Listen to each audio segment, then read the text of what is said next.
the jet-setting wealth advisory podcast, where your financial journey takes flight with David T.U. As an airline pilot and financial expert, David merges the aviation industry and wealth management to help you navigate today's complex financial skies. Each episode features expert insight, blending personal stories with essential financial strategies. We ask that you fasten your seatbelts and sit back as we prepare for takeoff. Our destination, your financial empowerment. Hey, everybody. Welcome to the Jet Setting Wealth Advisory Podcast. I'm your host, David T.U. And today we're joined by Mr. Paul Pahoresky. Is that how you pronounce that? Pahoresky. Pahoresky. Yes. Mr. Paul Pahoresky, CPA, entrepreneur, and financial educator with over 25 years of experience in accounting and finance. Paul has held leadership roles as a corporate controller, director of finance, and senior internal auditor in companies ranging from banks to aviation firms. He holds an MBA in banking and finance with Case Western Reserve University and degrees in economics and business administration from the University of Notre Dame. Today, Paul leads his own firm, PRP and Associates, where he serves individual and small business owners across the Northeast Ohio state and beyond with tax preparation, bookkeeping, and accounting services. Prior to launching his firm, Paul was a partner at JLP CPAs, one of the fastest growing firms in Lake and Jaga County, while also contributing to financial insights through his bi-weekly tax columns for the Lake County News Herald, teaching finance courses at universities. In today's episode, we'll explore Paul's journey from corporate finance to entrepreneurship, his insight on tax planning from small business owners, and how he balances financial strategy with community leadership and services. So again, Paul, welcome. Thank you, David. I appreciate it. Absolutely. So let's get started with some questions to get to know you. You spent decades in corporate finance before launching your own practice. What inspired you to step out and start PRP and Associates? Well, I came to realize pretty quickly that corporate America wasn't for me because of the bureaucracy, things along those lines. And I also came to realize, as I was doing some taxes on the side, that the tax code is set up for small businesses and for business owners. There's a lot more tax advantages and tax benefits when somebody owns a business versus strictly being a W-2 employee for a company where they're not an owner. Okay, so you worked in everything from internal audit to controller roles at some of the previous big corporations. How has that shaped your approach to working with small business owners today?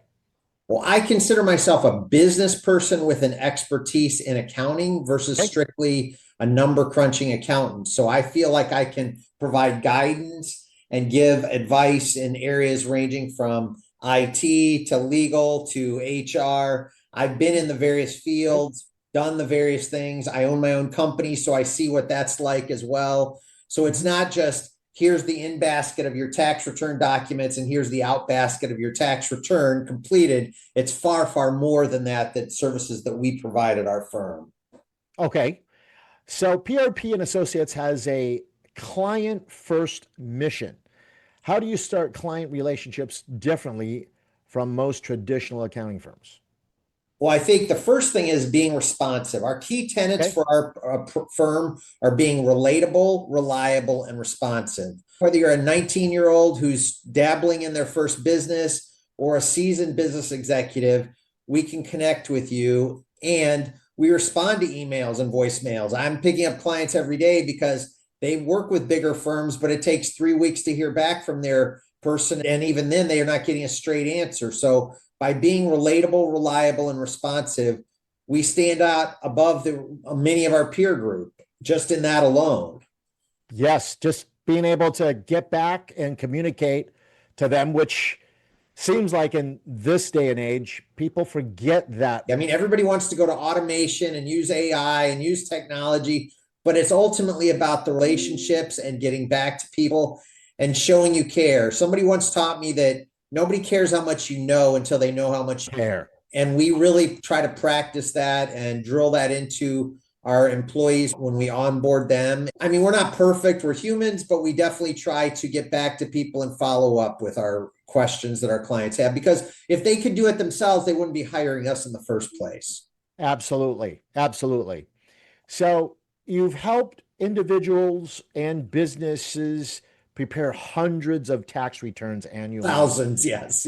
Thousands, yeah, over the decades that you've been in this. Yes. What are some of the biggest mistakes that you see high income individuals or small businesses make when it comes to tax planning?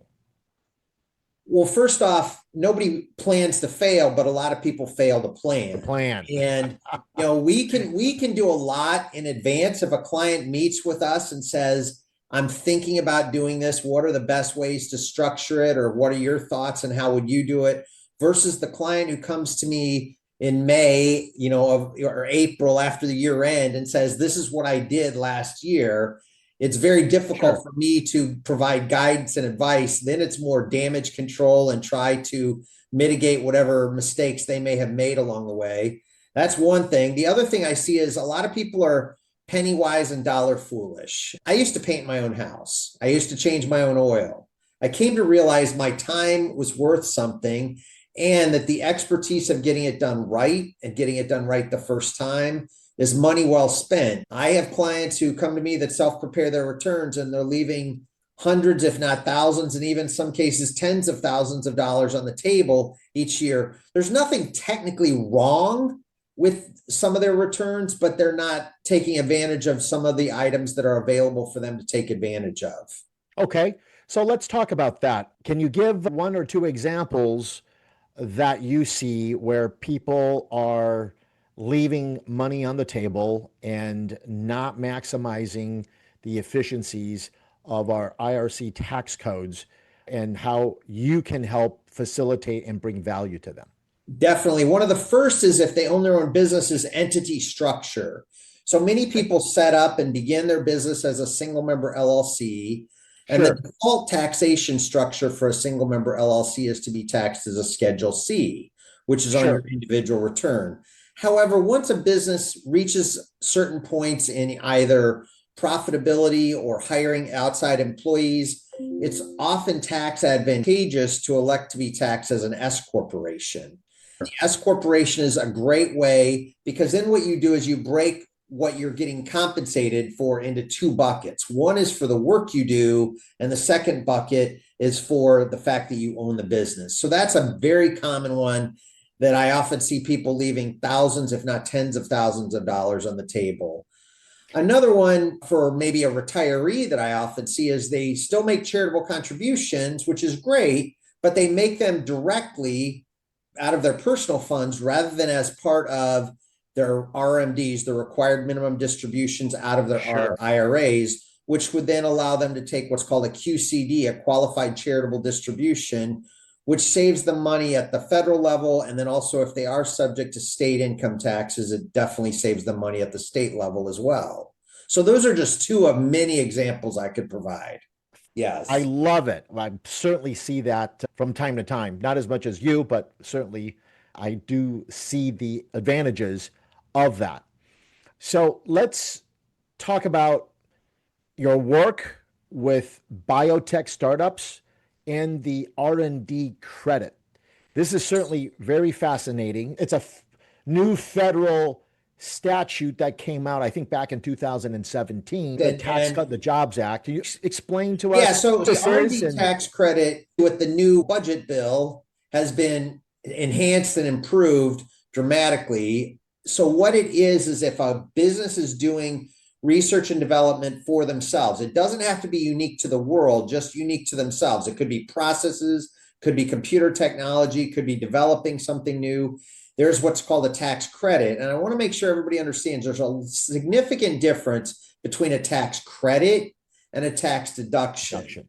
A tax credit is a dollar for dollar reduction in your taxes. So if you were going to owe $10,000 and you get $1,000 tax credit, now you only owe $9,000 in taxes. But a tax deduction simply reduces your taxable income that is subject to the tax.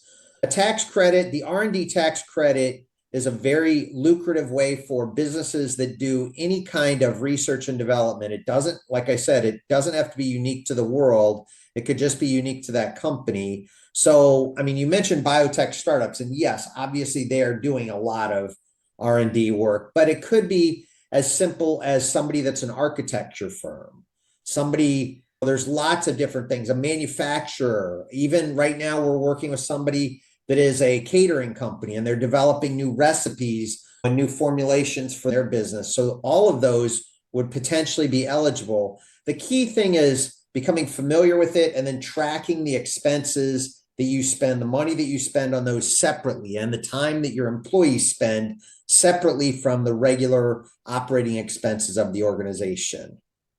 Okay. Let's give an example of, let's say, a financial services firm like myself, or in your case, an accounting firm like yours. Are there any service providers like the business that you and I both are in, be able to develop and create R&D tax credits? So certainly service businesses qualify for the R&D tax credit. We highly recommend working, if it's going to be significant, we highly recommend working. There are companies that are specialized in providing guidance, providing the documentation for the R&D tax credit. And we definitely work with those. We're very familiar with them, but we work with those to make sure that all the I's are dotted and T's are crossed. And then they give their work product back to us to incorporate into the tax return. That is a very large cost savings for businesses. The other one along those same lines that is related, that is worth considering, if somebody buys a commercial property, a building, for instance, there's what's called a cost segregation study. That is a very lucrative thing as well to do, where you basically break the expense of that property into various buckets. And with bonus depreciation returning under the new tax bill, it's a very tax beneficial items that can be taken advantage of. So, but you want to do that ideally the year that the building or the addition goes into service versus, you bought the building 10 years ago. It's a lot more difficult to do it at that point. Excellent. The R&D companies that can help develop the process or the documentation to be able to take the actual tax credits, those companies are a third party, very similar to, say, real estate, commercial real estate, or residential real estate for that matter, that there are companies that does cost segregation studies. Correct. They're a niche company. Typically, in my experience, the companies that do the cost segregation studies also do the R&D tax credits. It's a different department within that organization, but they are doing the very specific documentation, dotting the I's, crossing the T's. They have engineers on staff. They're helping the mutual client get their ducks in a row so that it will withstand an audit 2, 3, 4 years down the road in the event that the IRS does audit it, because you want to make sure that you put things in the proper buckets. You got an employee that does, 20% of their time on R&D and the other 80% on regular production. You need to break that cost into the respective buckets so that you can record those R&D costs that you're paying that specific employee. Fantastic. So how did you get into the cost segregation and the R&D side of the tax mitigation strategies? I mean, we're always looking for ways to save money for our clients. We have enough knowledge to know that this client needs to partner with these companies that are experts in cost segregation, in R&D tax credits, those areas where you do need to have a significant degree of expertise in order to properly document them. But we're always looking and staying current with the tax law, which is an ongoing challenge. Yes. Constantly change, but we're trying to stay current and identify, it's one thing to prepare a return. It's another thing to prepare the most optimal return to help your clients save money and identify, we pick up clients all the time that have returns prepared by other professionals, other CPAs, other enrolled agents, and we identify cost saving items within those, and often we'll go back and amend those. So it's a situation of realizing that just because it's always been done this way doesn't necessarily mean that's the best way, doesn't necessarily mean that's the way it needs to be done going forward. Okay. So you mentioned with this recent new tax law that just kicked in on July 4th, signed into law, the OBBB. Yes. The one big, beautiful bill. Yes. Also known as. What's your opinion and what is your professional thoughts about this new tax? Well, certainly business owners and high income people will benefit. Had they not done this, then the 2018 tax cuts were set to expire at the end of 2025. We're still, quite honestly, we're still trying to get our head around a lot of the aspects of it and also determine how the IRS is going to interpret some of the laws. You know, the law is made, but then the IRS has to get down into the nitty gritty of how it's going to get reported. So, I mean, there's some things in there that I didn't even initially know about. Like, for instance, if you qualify income wise and you buy a new car beginning in 2025 that is domestically produced, that the final destination is domestically produced, then the loan interest on that is deductible. And there's also a new front page deduction for charitable contributions for people who make charitable contributions outside of the QCDs that we previously discussed. Sure. There's a small front page deduction. They had that a couple of years ago during COVID, but that has returned. So getting familiar with all of these various nuances and changes is a job unto itself. But I do think overall, everybody's going to benefit, because had the 2018 tax changes sunsetted as they were expected to at the end of 2025, then everybody would have experienced tax increases. I mean, my one concern is the budget deficit, but from a tax savings, from a personal perspective, and from a client perspective, it certainly is going to save people money. And it's going to make my job even more complex. Absolutely. Absolutely. Yeah. So I've had several conversations with financial professionals such as yourself, CPAs, tax attorneys, regarding this new tax law that was put in place on a permanent basis. Otherwise, it would have sunset at the end of this year. Yes. Certainly is beneficial for businesses and high income earners, and also high net worth individuals and families. The deficit of this country will only cause the country national debt and the deficit to increase even more. Yeah. What's your thought about winning in one sense and you producing value to the clients that you serve, which now you have the strategies and the law to allow you to provide value. But at the same time, by providing value to your clients, you also are generating additional. Okay. I mean, anybody in this country can voluntarily make a contribution to the U.S. Treasury. Absolutely. So why should somebody pay more than they are required to? The fact that the laws are written in such a way, I mean, people are going to just take advantage of them. I do think there is going to come a day of reckoning at some point. The other thing to realize too is accounting at the government level is way, way different than accounting at a business level, because many of the assets that the country owns are not listed on any kind of balance sheet. I mean, the national parks, all the defense, that's not listed as an asset. We just list the ongoing liabilities of the country. Understand. But my job, and I look at my job, I mean, I'm not willing to voluntarily pay more than the law says. I'm not going to cross that line. And if there's a gray area, we're going to discuss that and make sure we're all on the same page.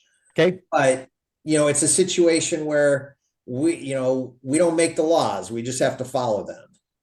So how can business owners prepare now for a smoother tax season that for next year? We're in the middle of 2025 at this time. Yeah, certainly meeting with your tax advisors, your professional advisors.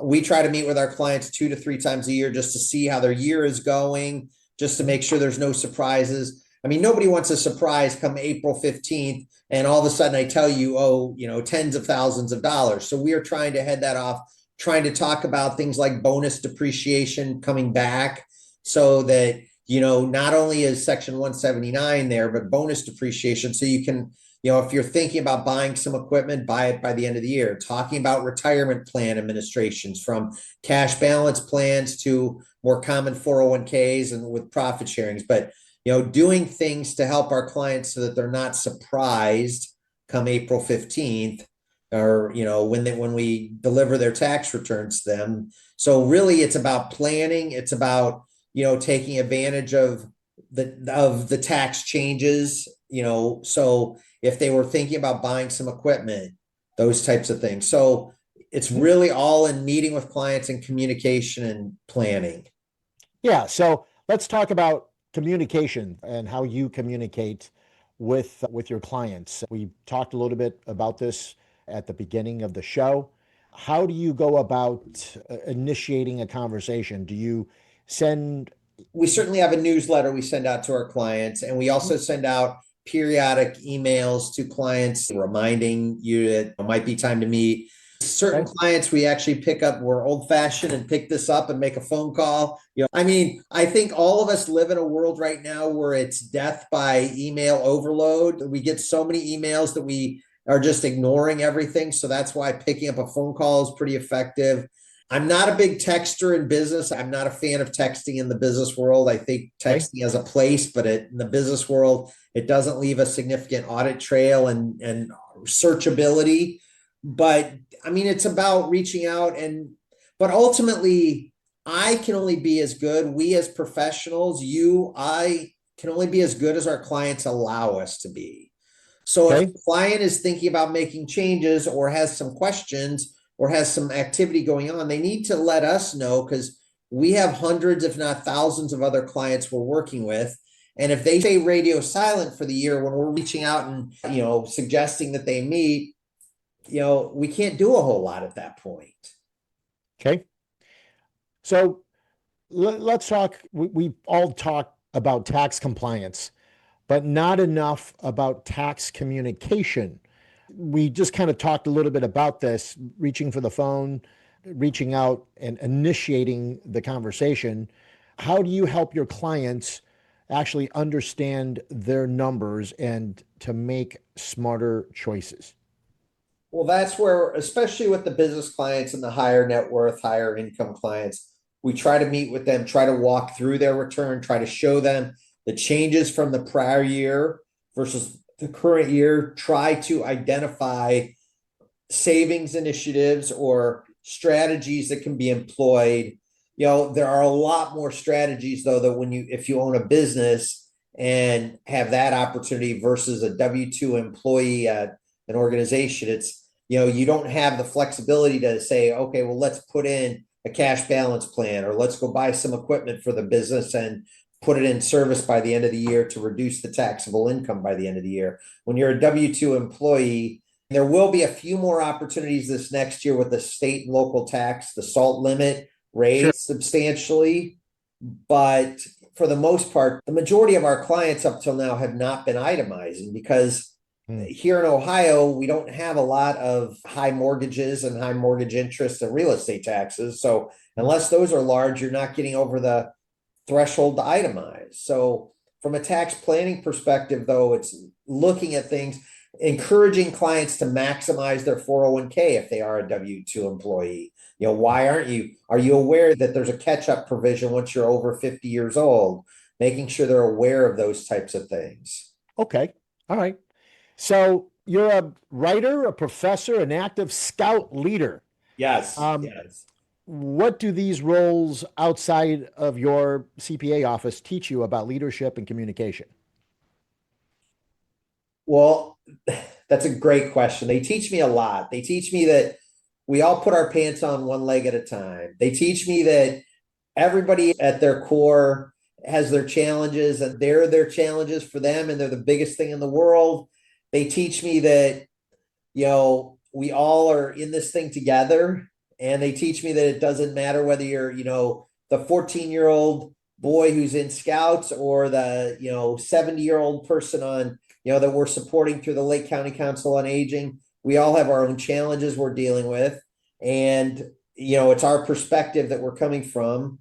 So, I mean, they teach me relatability, certainly. Awesome. Yes. Yeah. Okay.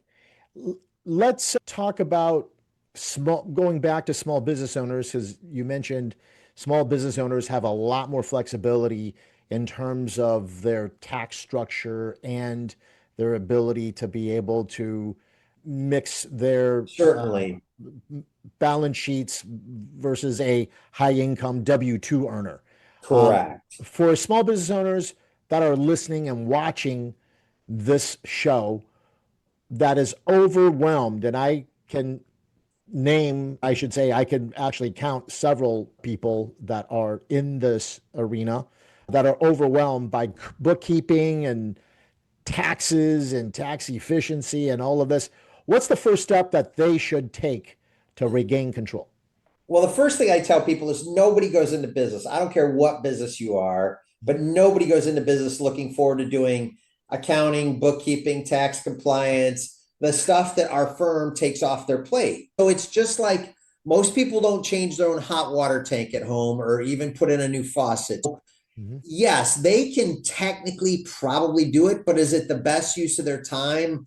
No. So when they realize that them begrudgingly doing this work at 10 o'clock at night or forcing their spouse to do it at 10 o'clock at night, there's a better way. And that better way is to engage a professional who can do it quicker, better, more accurately, and save them heartache along the way. So that's the big thing I encourage people to do, is to realize there's a value to their time. They went into business because they're a professional at a certain industry. They want to do that. They feel there's a better way they can provide their goods or services. So if they focus on that and outsource the things that are a nuisance to them that they don't want to do, they can have more time to do what they enjoy so that they can own their own business versus their business owning them. I love everything that you said. Can you share a story where simplifying a client's accounting system led to a great breakthrough or a big breakthrough? Yeah, I mean, what we do is, we've had clients come with their Excel spreadsheet, or even worse, their shoebox of receipts. And we say, if we use a product, an automated computerized system that links with their bank accounts, they don't have to do anything different. They just link it with their bank account, and then they go in once a week or every couple of weeks and they see the transaction coming through their bank account. And all they have to do is say, that's for office supplies, that's for professional services, that's for dues and subscriptions. Then they get everything in the right bucket. Instead of spending 3 weekends in January trying to get all their stuff together to bring into me, they can have it kept current. They can also know the pulse of their business throughout the year, rather than thinking they made so much and then finding out at the end of the year, wow, or being surprised they made a lot more and then they're not happy. I'm simply the messenger. I'm not the IRS. I'm the messenger. And when I tell people they owe a lot of money, they're not happy sometimes. But being organized helps them, and it gets this responsibility off their plate. Automation is a great thing, but it also helps them better have the pulse of their business to know how their business is really doing versus, yeah, I think we're doing pretty well. I think this customer's profitable, or this job was profitable.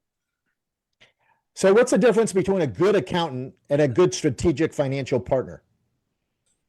Well, I think it's both sides. I think the client has to be willing to be a good client too, but it's a matter of working together, partnering, instead of looking at the accountant as a necessary evil that has to get my taxes done in February, March, April, looking at it as a strategic partner to identify cost savings opportunities, to identify ways to improve the operations of the business. If you look at it that way as a partner, I believe when you're in business, you need to have a good financial advisor. You need to have a good, risk advisor, your insurance agent. You need to have a good lawyer. I can tell you stories about me trying to be a cheap accountant and not having a good lawyer, and then have a good accountant. And when you have that team and realize that they're your team and that they're working with you and not oh, I got to pay this, or, if you have that feeling, first off, look in the mirror and say, is it you? But then look at the person and say, is this person really not meeting my expectations? Because there are good Sure. accountants out there.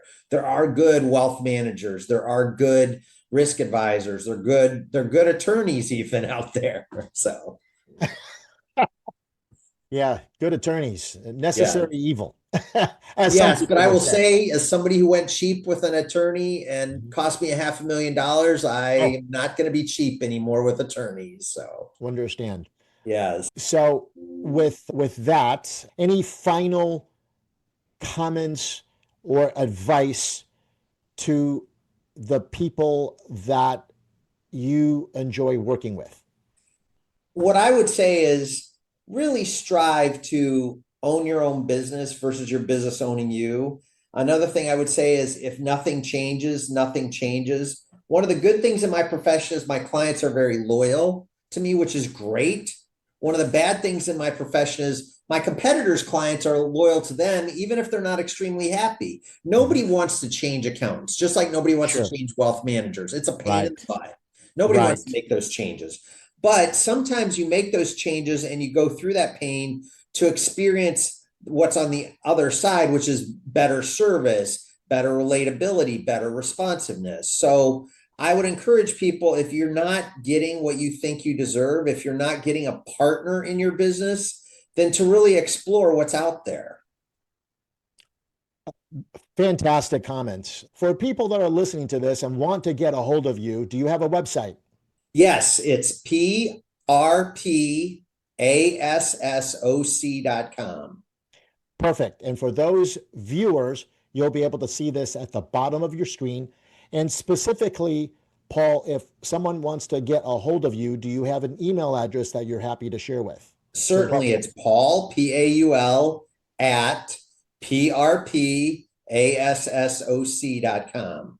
Fantastic. And again, for those that are on this via YouTube, you'll be able to see this at the bottom of your screen. For those that are listening to this, it will be in the show notes.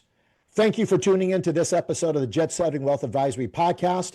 I want to thank Paul here for sharing his deep knowledge of finance, entrepreneurial journey, and his thoughtful approach to client services and community impact. I'm David Yu. I'm airline pilot, founder, and wealth advisor of DTY Wealth Planning Solutions. If you enjoyed today's episode, please be sure to subscribe, leave a review, and share this with others looking to strengthen their financial foundation, both in business and in life. Until next time, stay the course, think strategically, and continue building your wealth with confidence and purpose. See you next time. Thank you for flying with us on today's episode of Jet Setting Wealth Advisory. If you enjoyed your journey through the fiscal skies with David T. Yu, don't forget to subscribe to our podcast and keep your financial knowledge soaring. For more insights and personalized advice, visit us at www.dtywealthplanningsolutions.com and connect with David directly